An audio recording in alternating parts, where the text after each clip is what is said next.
Yo, what's happening everybody? It's Guillermo from ScreenRealm.com back for another episode. I'm actually back. I'm as surprised as you are.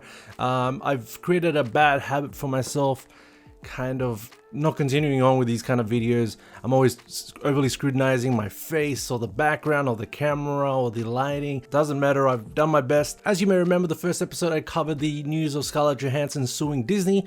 That was around, I don't know, 8 minutes or something, and it was just one news story. So this time I decided, let's cover a little bit more ground and let's see how we go in terms of covering more stories. Let's kick off with news about Cruella 2. Emma Stone has made a deal with Disney to star in a sequel to the live-action film that saw her play a young Cruella de Vil. Now, this may not seem like too much of a surprising bit of news since Cruella was a decent hit, managing to earn over $222 million in worldwide ticket sales. For a film that was released during the pandemic, that's actually pretty damn good. But what makes this bit of news a little more interesting is the fact that Emma Stone was among the names being mentioned off the back of the Scarlett Johansson suing Disney story. The fact is that Emma Stone's film Cruella was released in both cinemas and streaming, as was Black Widow, and Scarlett Johansson had a big issue with that being released that way. So Emma Stone, there was whispers, could possibly have something to say about that as well. Turns out the relationship between Disney and Emma Stone is looking pretty good.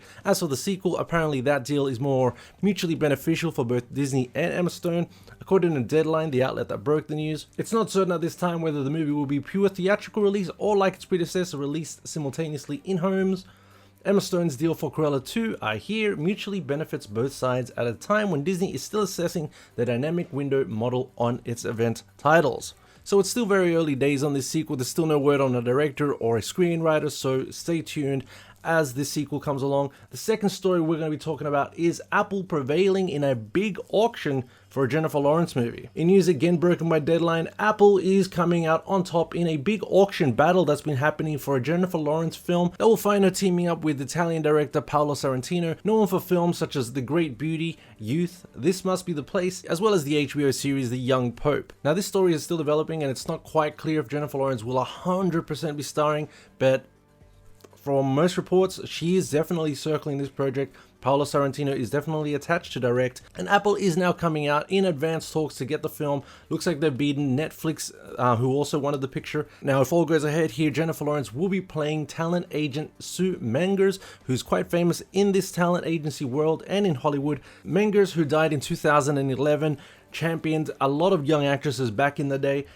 She also represented stars such as Barbra Streisand, Candice Bergman, Faye Dunaway, Brian De Palma, Joan Collins, Gene Hackman, the list goes on and on, Anthony Perkins, Burt Reynolds, Steve McQueen, even Bette Midler played her on stage, so it's going to be quite interesting to see what Jennifer Lawrence does in this role. Definitely looking forward to seeing what's developed here.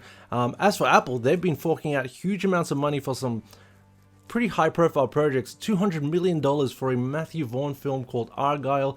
They spent over $120 million for the global rights to a Will Smith slave movie called Emancipation that's going to be directed by Antoine Fuqua. And of course, they also have a Martin Scorsese film called Killers of the Flower Moon. That one's going to have Leonardo DiCaprio, Robert De Niro, Jesse Plemons, Brendan Fraser, John Lithgow. Did I say John Lithgow?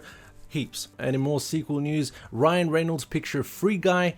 Disney's looking to have a sequel to that. Ryan Reynolds took to social media to spread word about the news, saying, and after 3 years of messaging Free Guy as an original movie, Disney confirmed today they officially want a sequel. Woohoo! Hashtag irony. Indeed, if it's successful, franchise it. Free Guy director Sean Levi, whose credits include Stranger Things, the Night of the Museum trilogy, he confirmed the news on Twitter as well, sharing a quote tweet saying, "Yup, so pretty much confirmed." It's a bit hard at this stage to see if Free Guy is considered a hit or not. It's taken in a decent $10.5 million as its opening, and for a pandemic release, that's pretty decent numbers, so Disney's probably looking at the long game here. Disney's clearly happy with what they've got with the film, and this kind of film definitely lends itself to a huge franchise. They probably can tie it into something like Wreck-It Ralph with the whole video game element to it. Who knows where this could go.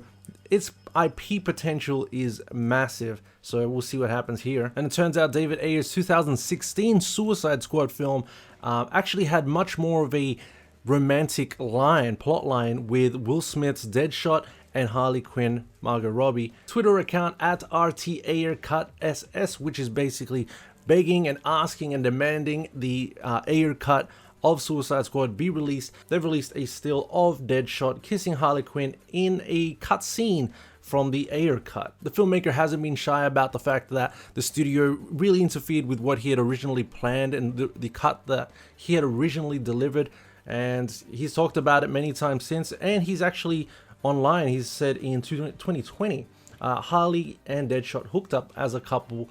Diablo survived originally. This was changed during reshoots. So there you go. We'll see if we ever see an actual Ayer cut. But I mean, if people are loud enough, hashtag release the Ayer cut, could happen. That about does for me, guys. Just a few stories for you there. I promise to try to do more content, video content, try to deliver more movie news for you guys, try to put some reactions up, maybe some more interviews. Let's see how we go. Thanks so much for watching, guys. As always, subscribe, all that stuff. Don't do anything, but thanks. See ya.